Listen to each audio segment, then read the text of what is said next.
our 2 minute, or was that?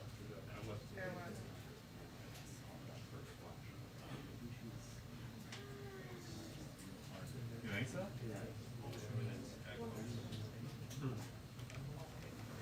Hi, everyone.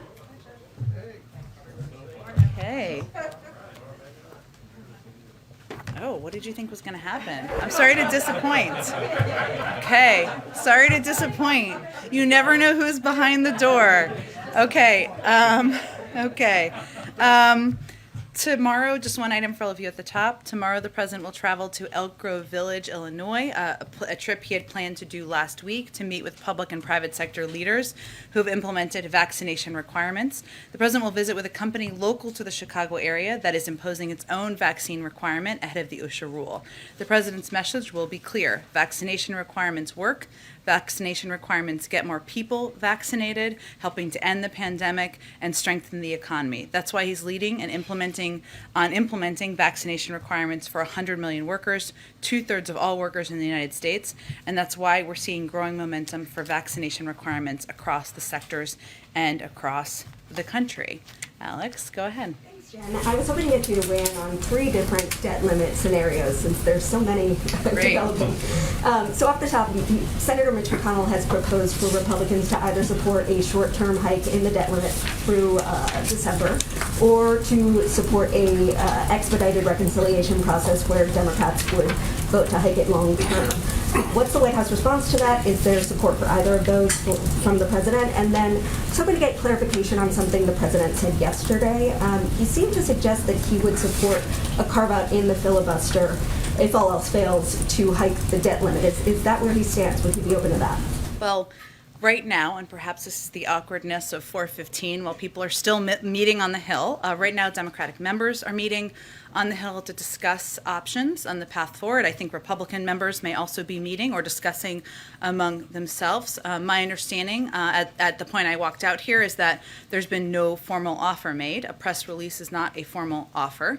And regardless, even the scant details that have been reported present more complicated, more difficult options than the one that is quite obvious in the president's view and is in front of the faces of every member up on the Hill. We could get this done today. We don't need to kick the can. We don't need to go through a cumbersome process that every day brings additional risks.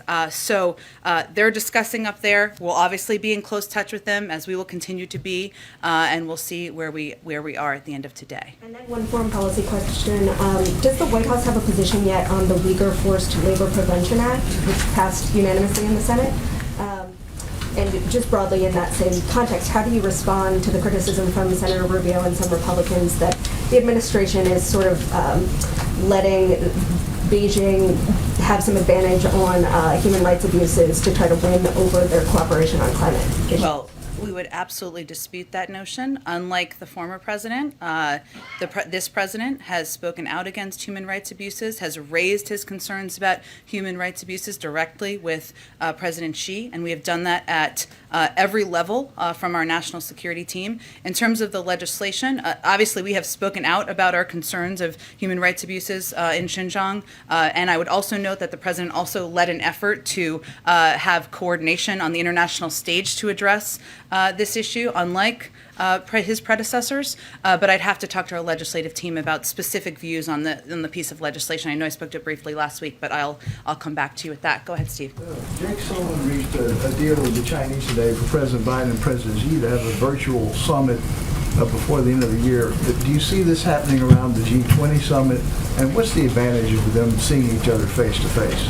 Well, as I understand it, what came out of the discussions was an agreement to continue dialogue at a very high level. So what we've said, of course, and we continue to believe, is that leader-level engagement is an important part of our effort to responsibly manage the competition with China, especially given the coalescing of power in Chinese leadership.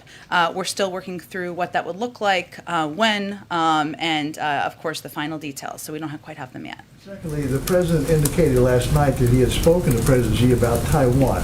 Was this in their more recent phone call, and what exactly did he tell him?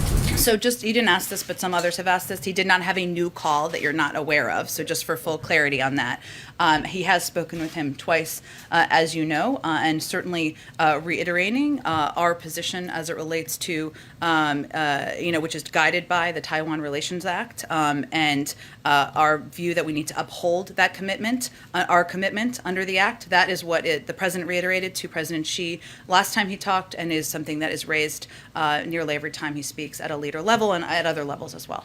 The last thing, and sorry to prolong, the Energy Secretary Granholm in a conference today did not rule out a ban on crude oil exports to keep U.S. energy prices down. Is that something that's seriously being looked at?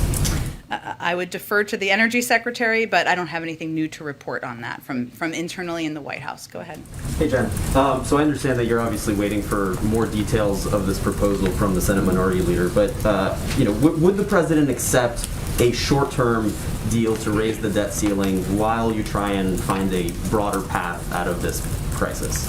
Well, as I said a few minutes ago, we don't need to kick the can. We don't need to go through a cumbersome process that every day brings additional risks. And you heard many of the business leaders convey that, even as we look to risk tomorrow, the next day, as the American people are looking at their retirement counts, worrying about their Social Security savings, members of the military worrying about their payments. We don't need to incur that risk uncertainty. And I think it's important to also remember we're at this point because Republicans in Congress treated the savings accounts and retirement savings of the American people, Social Security checks of retirees and veterans benefits, like a game of Monopoly, putting the stability and security of the American people at risk. We're at this point because Republicans in Congress blocked efforts by Democrats to raise the debt limit and protect the full faith and credit of the United States, despite having voted for it 3 times during the Trump administration. So obviously, as has been reported, the vote has been delayed. There's still an opportunity for Republicans to join us in being adults in the room and ensure that people have confidence in the economic security and their own retirement savings. The minority leader's proposal, though, seems to go at one of the key arguments that the president was making yesterday about why he's opposed to using budget reconciliation, which is that it would take time, it's cumbersome, it could lead to unexpected scenarios. So is the minority leader taking off your arguments against reconciliation by offering this 1-month extension?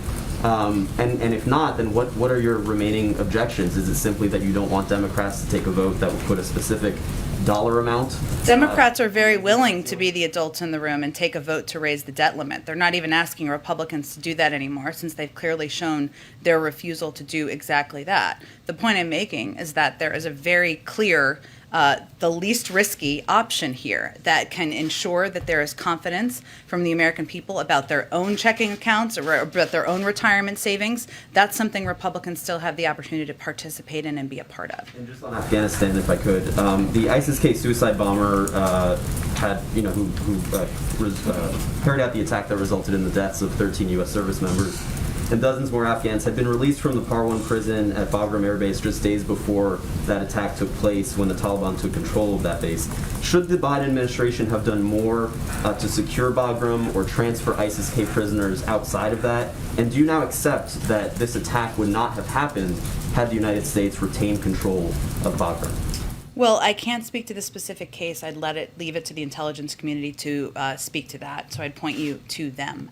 I'd remind you that as it relates to Bagram, there was a decision made to close Bagram because it wasn't strategically in the interests of the United States and our national security to keep it open with 5,000 troops there protecting Bagram at a distance that was far away from the capital and far away from where people from the embassy would be evacuated. So that was the broad-based decision. I understand you're asking me a different question than that, but I just wanted to reiterate. Made the same decision had he known that it would result Again, I can't speak to this particular report. I would point you to the intelligence community. Go ahead. Thanks, Jen. Congress has passed countless short-term government funding measures. They have funded the government for 48 hours before. Wouldn't a short-term debt ceiling hike be preferable to default?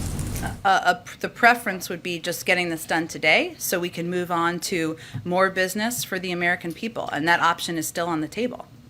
But the White House brought in all of these banking CEOs today to talk about how catastrophic it would be if the U.S. were to default. Why not send the markets that assurance, if you have the opportunity, that at least for the next 8 weeks, the debt ceiling is going to be secure? Well, if we're looking at the best options, why kick the can down the road a couple of more weeks? Why create an additional layer of uncertainty? Why not just get it done now? That's what we're continuing to press for, and that's our first choice. Go ahead. Thanks, Jen. A week ago, the National School Boards Association wrote to the president to say that their teachers feel like some parents protesting recently could be the equivalent to a form of domestic terrorism. And then the Attorney General put the FBI on the case. So does the administration agree that parents upset about their kids' curriculums could be considered domestic terrorists? Well, let me unravel this a little bit, because the National School Board Association is not a part of the U.S. government. I'd point you to them. What the Department of Justice said in a letter from the Attorney General is that, quote, threats against public servants are not only illegal, they run counter to our nation's core values. That is true. These were threats against public servants, threats against members of the school board. Regardless of the reasoning, threats and violence against public servants is illegal. That's what he was conveying from the Department of Justice. But the Department of Justice does now have the FBI on this. Something that the School Boards Association is asking for is for the administration to consider using the Patriot Act to investigate some of these school board protesters. So would the administration be okay with the FBI using the Patriot Act to surveil these parents if that is what they decide? I don't speak on behalf of the National School Board Association. I speak on behalf of this government. The Attorney General has put out a letter. They will take actions they take, and I would point to them for more information. And something that you said on Monday after some protesters were hounding Kirsten Sinema into a restroom, you said the president stands for the fundamental right of people to protest, to object, and to criticize. So does the president support the fundamental right of these parents to protest at school board meetings? Of course, but he doesn't stand for the fundamental right, I assume you don't either, for people to take violent action against members of public servants. And that's what the threats are about. And so, no, he doesn't stand for that. No one should. John Kerry says that after France was cut out of the nuclear submarine deal and they were upset enough about being left in the dark that they pulled their ambassador, he went to the president and, quote, the president literally had not been aware of what had transpired. So what else are you guys not telling the president? Of course, he was aware of the French being upset. Let me finish. Let me finish. I know John Kerry quite well. He, of course, was aware, the president, of the French being displeased about the deal with the Australians. John Kerry also speaks regularly to the French as a part of his role as the climate envoy. He's someone who also served as Secretary of State. He's someone I alone traveled to France with him 25 times. He, of course, conveyed to the president what his read was of what they were specifically unhappy about and how to help address it. You said this president's first love is foreign policy. So why doesn't he know about these things in real time? Of course he knew about the French being displeased. Let me finish. Literally had not been aware. Peter, I would encourage you to ask John Kerry specifically about the context of his comments. The president and the former secretary are also good friends. He relies on his counsel, and as he does with many members of his national security team, but that certainly is not what he was intending to convey. Go ahead. Let me ask you quickly. Yesterday, the president said that he would be speaking with Mitch McConnell as it related to the debt limit. Has that conversation happened, and what did he tell him? They have not spoken. I think what the president has repeatedly conveyed is that he's certainly open to, as he has shown throughout the course of his presidency, having conversations with Democrats and Republicans when he feels it would be constructive. He said they will. He said they will be speaking. So he was saying they will at some point. At some point, if it's constructive in moving things forward. Okay. Does the president trust Mitch McConnell to be an honest broker in this process? I don't think this is about trust. This is about, he has known him a long time, but this is about whether you're going to be a leader and take steps that are not based on political calculations and more based on what's in the interest of the United States and the full faith and credit of the United States. The president discussed that there was a possibility of a filibuster, a carve-out, as it related to the debt ceiling. If that were the case, would the president be open to a filibuster carve-out for voting rights? Where does that line get drawn for the president? The president was just simply conveying that there are a range of options that leaders on the Hill are discussing. I think you all have reported that, or your colleagues on the Hill have. Nothing more than that. We'll be in touch with them, and we'll see what the next best options look like. But what is very clear is that there is an easy, risk-free option here that Republicans could allow Democrats to vote to raise the debt ceiling. We could be done with this today. Can I just follow very quick? Why wouldn't the president, given that relationship he has with Mitch McConnell, just call Mitch McConnell and have this conversation with him? Why do this through public What's the events? conversation about? I don't know. They have the relationship. He's the one who said he could bring the two sides together. So wouldn't there be some value in having that conversation? We know with what one the another? we know what the risk-free option is here. We know what the clear path forward is here, and I think the president has made no secret about his belief on that. Go ahead. Has the president had time to absorb the criticism of the Fed chairman? And then specifically, what does the White House believe should happen, Fed policy about investments made by top officials there? Well, we obviously leave the independence of the Fed to an independent Fed, Federal Reserve, and I'm not going to speak to that from here. The president's confident in the chairman of the Federal Reserve, and beyond that, I don't have any personal announcements for you. Given that confidence, and also given what you just said, I mean, how close is he to making a decision on that? I don't have anything to preview for you at this point. Yesterday, the president said he would sign a reconciliation bill that included the Hyde Amendment. You told us earlier this week that he remains opposed to that. So is he backtracking on a campaign promise, something that's a lot of his supporters believe strongly in? Well, the president's position hasn't changed. The context of his comments were that there's still a negotiation happening. There's a range of views. His view remains what is reflected in his budget, which is that getting rid of, which he released in May, which shows that getting rid of the Hyde Amendment was a priority. That remains his position. This is a package that's still being negotiated, and he said that much last night as well. Go ahead. Just confirming what you told Peter, the president, when he signaled yesterday that it's possible that the Senate could change its rules, that we should not read that as him expressing support for that notion? The president was simply reporting out what you already have reported out, which is that there are a range of options being discussed on Capitol Hill. I want to ask you separately. The ambassador designate to India was seen reportedly at an event in Los Angeles last week, an art gallery event that featured the artwork of the president's son, Hunter. The ethicists who have pointed to this arrangement have expressed concern that the president's son selling art could potentially put the president in a situation where those who seek jobs either in this administration or favors from this administration and could put this White House in an awkward position. First of all, what is the White House's response to the fact that an ambassador nominee was at this event? And secondly, should we expect to see more people who seek jobs in this administration attending events like this in the future?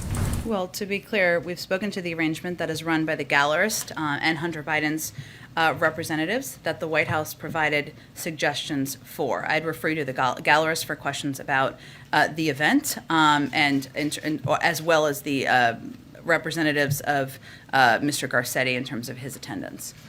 Just to follow up, this is exactly what ethicists said they were worried about. What is specifically? The fact that the president's That he son... reportedly attended an event? Well, the president's son would be selling artwork and then meeting potentially with people who would seek to buy it.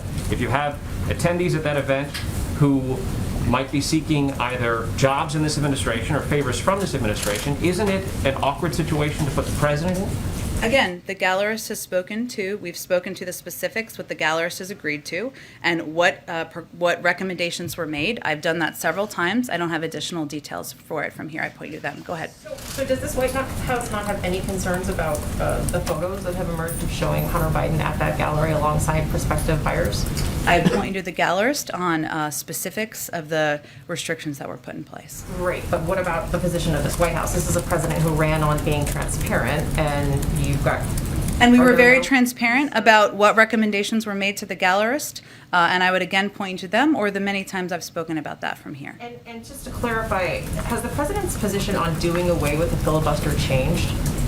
Nothing has, no, it has not changed. Go ahead. Thanks, Jen.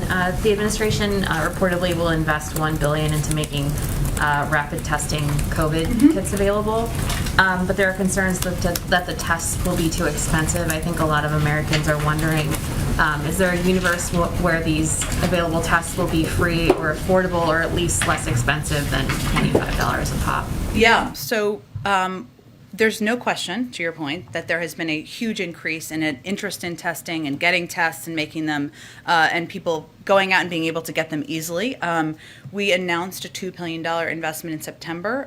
So right now we're on track to double the number of rapid at-home tests on the market by early November. And we're also now on track to triple the number of rapid at-home tests on the market by and thanks to the approval of ACON, this Monday, which accelerates the pace, we're now on track to triple the number, not double, I apologize. So right now, with these investments, we'll be at 200 million tests per month starting in December, with tens of millions more coming on the market in coming weeks.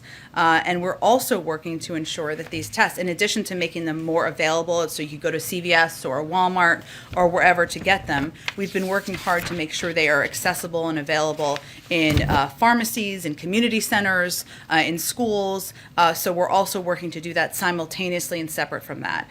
We recognize there's a need. We recognize we needed to do more. And we are pleased by the fact that we are now on track to not only triple by November, but also quadruple by December.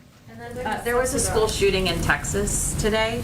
The school safety group Everytown says that this year has been the most dangerous back-to-school period for students since they began tracking the data in 2013. That's some 30 instances of gunfire on school grounds since August 1st, and today's shooting means that number is out of date. Is the administration discussing ways that schools can keep children safe from school violence? Absolutely. I mean, I would say the president has been an advocate for doing more for gun safety measures through the course of his career. Not only did he fight to get the Brady bill passed, he fought for the assault weapons ban. It remains a cause of his public life in office.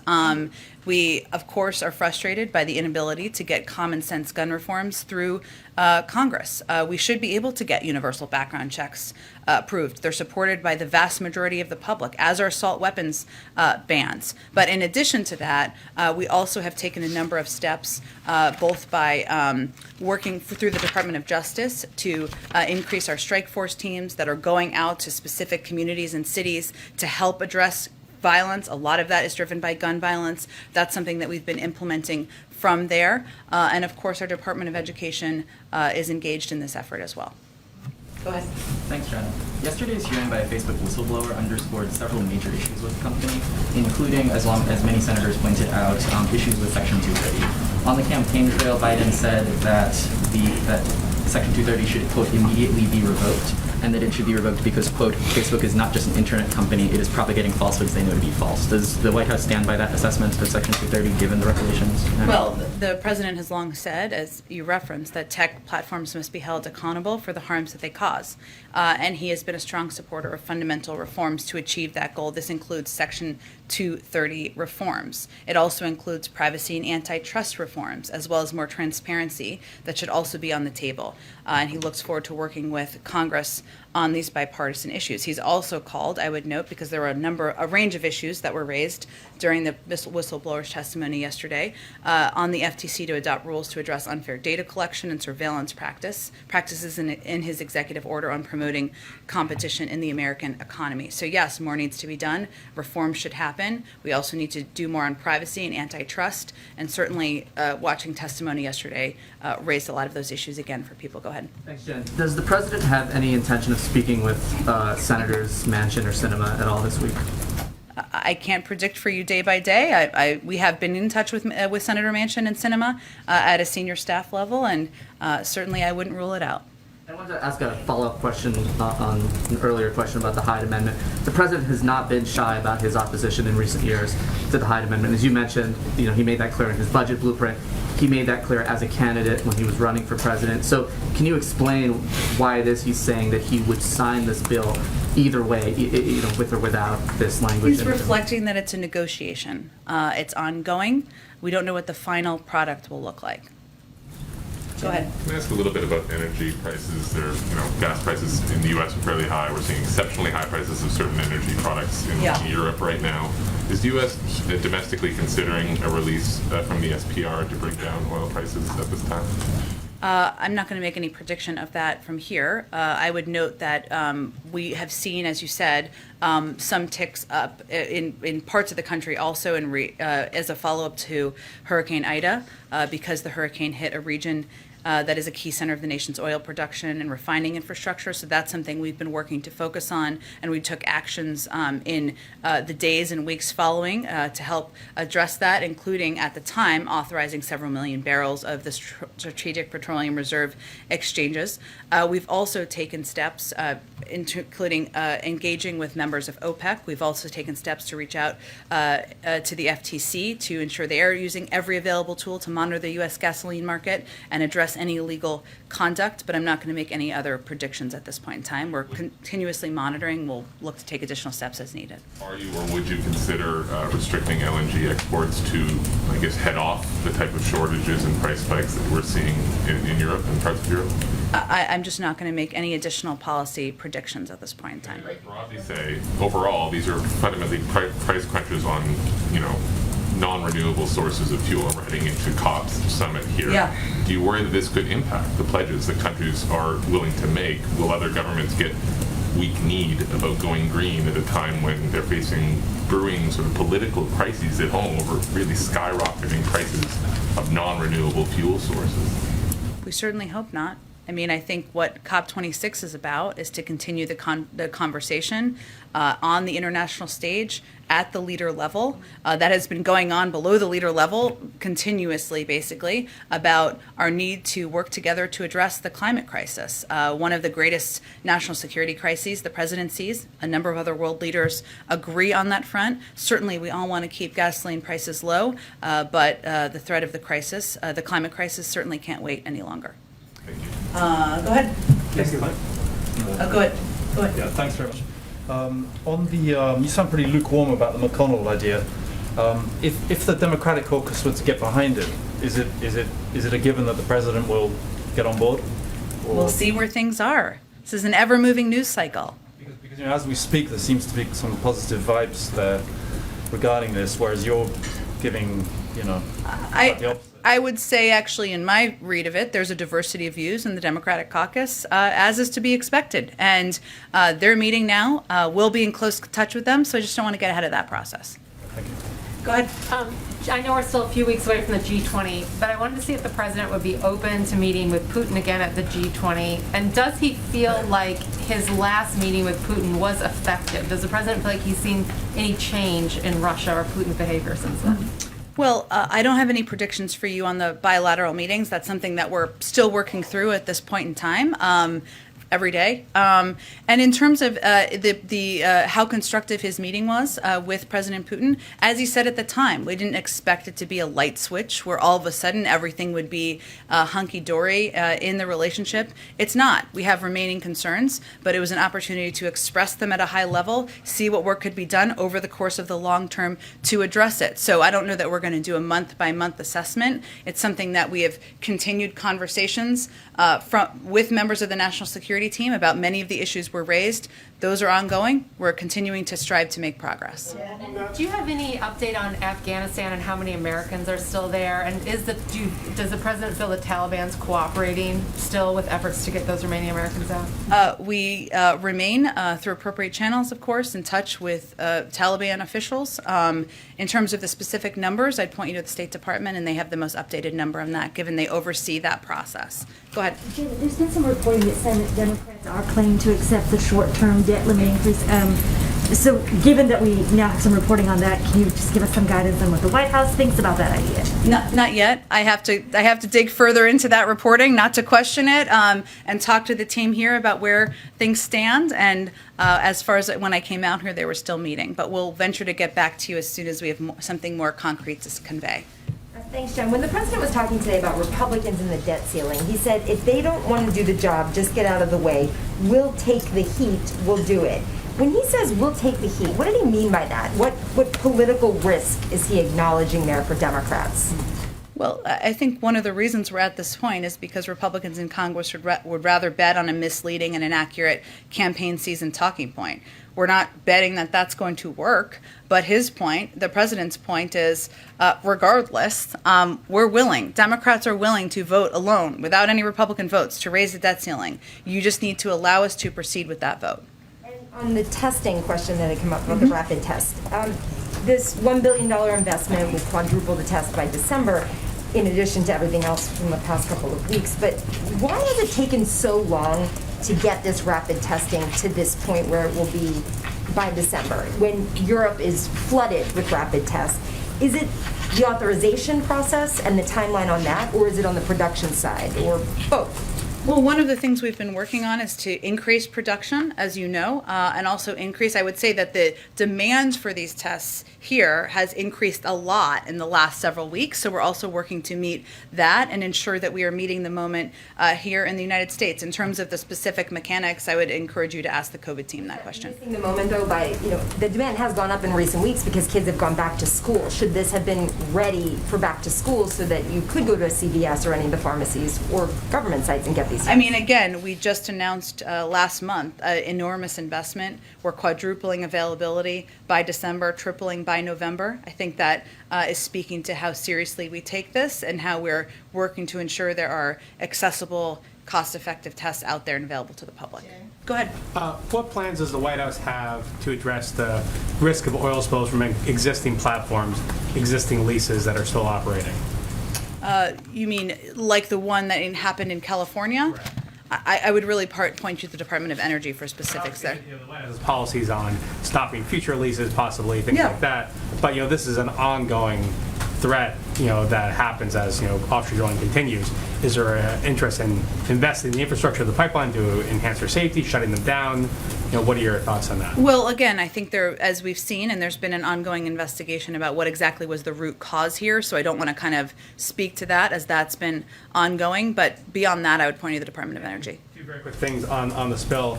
Does the White House have a working theory on what caused the spill? And secondly, you have an update on federal resources that have been dispatched to respond to the spill. Sure. I think I do have an update on federal resources. Let me see.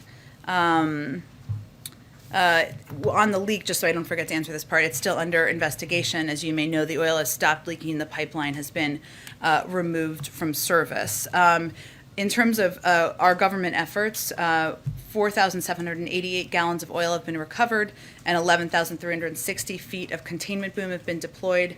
As of yesterday, 6 miles of shoreline have been cleaned. 328 response personnel with additional assets are on the way, have been deployed. As we said earlier this week, the Department of Transportation's Pipeline and Hazardous Materials Safety Administration investigators are on the ground in the Unified Incident Command Center. And on Monday, we also issued a action order to the operator mandating immediate corrective action, including performing a root cause failure analysis, integrity assessment, and remedial work plan. Beyond that, Unified Command, of course, who are on the ground, would have any additional steps we're taking and that are up to date. Go ahead, April. Jen, we see there are crisis moments. Everything is in crisis mode here. But there are other issues that are percolating as well that some feel are at crisis levels. Black agenda issues. The Vice President just had the heads of Divine Nine in a meeting. Frank, good, direct discussion, we were told, about issues, particularly voting rights. What is the President expecting when it comes to dealing with the black agenda, particularly with those that have this small window like voting rights and also the George Floyd Justice and Policing Act? What is he expected to do? What is he planning on committing to make sure these things happen? He wants to get both done. He wants to sign them into law. As you know, and you've told me in the past, the black agenda is bigger than voting rights and bigger than the George Floyd Police and Justice Act. Both are hugely important. The president has committed to getting them both done. He wants to sign them into law. We need Congress to move forward on both to get that done. The black agenda is huge, it's vast, but in this moment, there's a small window of time before elections happen. And the concern is that this president is not doing enough. He has not armed the vice president or helped her to be able to fight the fight for these things. I would say the vice president is more than capable of fighting the fight in the lead on this particular issue and any issue. So how is he the vice president of the United States? Pretty powerful. Right, but if the argument is if the president is not supporting her with the tools that she needs. Which tools is he not providing to her? Filibuster for voting rights, and that's in her portfolio. You have one of her friends and a Democrat, a strategist, Bakari Sellers, who says her portfolio is trash because he's not supporting her in the way that she needs to be supported for this to pass. So what do you say? Can he, will he, shall he push for the filibuster for voting rights even as he's doing it, thinking about it for the debt ceiling? Well, that's not exactly what I conveyed earlier, but I will say that the president has conveyed many times that getting voting rights done, signing it into law, is top of his agenda. The vice president, one of the most powerful people in the world, is leading this effort. She is his partner. She's the first in the room, the last in the room, and he's going to continue to work by her side to get it done. But beyond that, and the legislative process and how that will work, I don't have any update on that front. Go ahead. Sticking on voting rights, with S4 being introduced in the Senate, the president has over and over talked about the pathways that voting rights legislation could take. Same thing that he, apparently yesterday you said he was alluding to when he said real possibility, right? Talking about what could possibly happen on the Hill. But he's never talked about voting rights with any kind of real possibility of a filibuster carve-out. And there's a real frustration. Some people got arrested just yesterday among activists on the voting rights issue. So other than we're frustrated, we stand with you, what do you have to say to activists who are saying this White House, the president, isn't doing enough on voting rights specifically? I think that was just the question I just answered, no? We're trying to get an answer from you. I mean, it's not a legitimate question. I'm not saying it's not.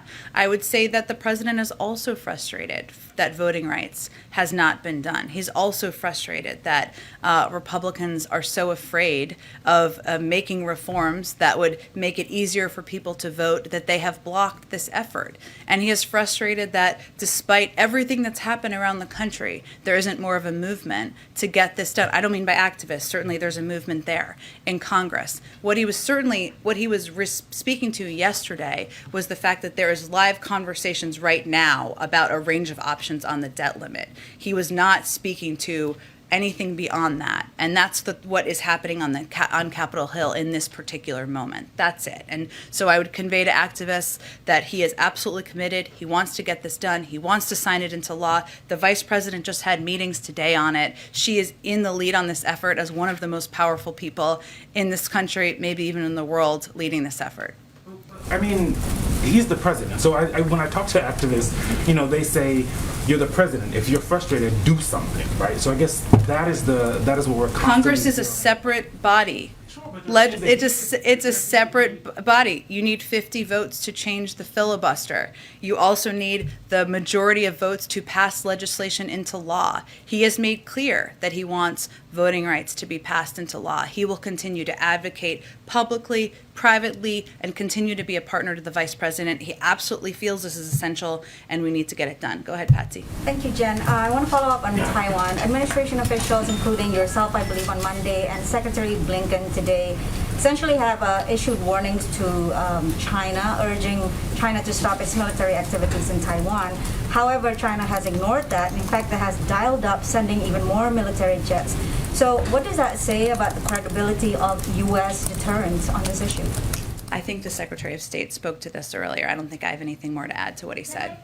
Go ahead. How concerned are you that these recent activities might actually escalate and then draw the U.S. into some sort of great power war with China? And so what are you doing to maintain tensions beyond kind of ad hoc meetings like the Zurich meeting that Jake Sullivan said? I wouldn't call a meeting with our National Security Advisor and his counterpart an ad hoc meeting.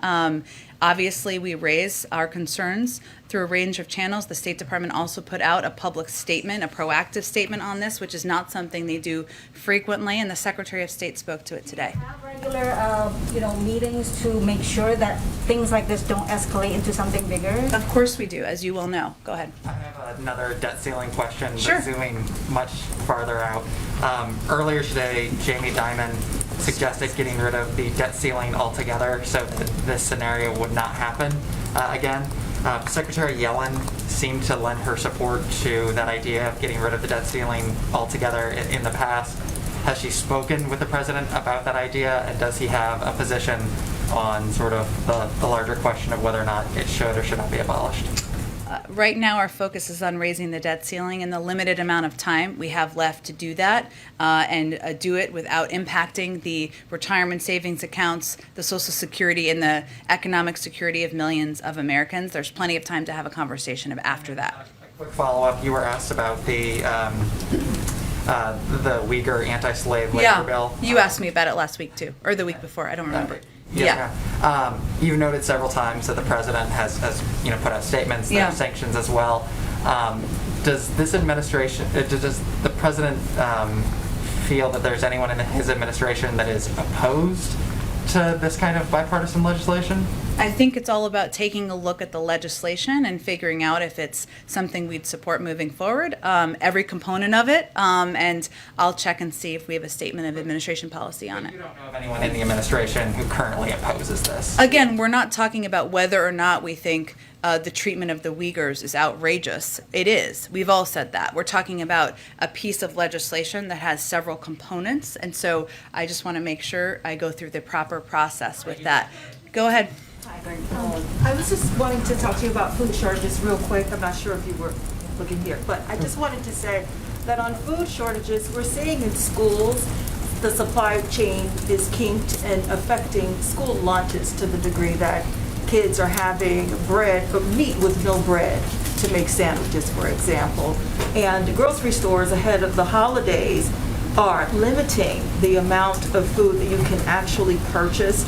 So in regard to the debt ceiling talks, if the Senate votes no, ahead of Thanksgiving, ahead of Christmas, and the coming holiday season, if they say no, what will that mean in the big picture for this nation and food shortages and other product delinquencies? Well, look, I would say I just want to to make sure we're sending a clear message here about what the impacts of different things are. I know that's why you asked the question.